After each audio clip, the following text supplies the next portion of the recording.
Ahí está el ingeniero Víctor de Fomento, el más currante de Fomento. Ingeniero Víctor. Así que lo que están pensando venir de allá, de Perú, no es fácil. Del Yauca. El Yauca, esa gente del Yauca. Fuerte Apache. De Corongo.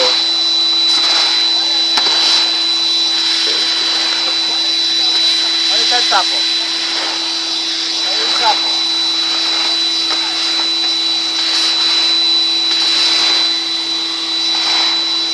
Bueno, un saludo para toda mi familia allá en Perú, para mis primos, para mi padre, a mis abuelos, Para la gente de Fomento, ¿no? para la gente de Fomento aquí en España, en Pica, Payoni. tengo a la mujer a mi fiesta, me está controlando. Acá estoy con Javier.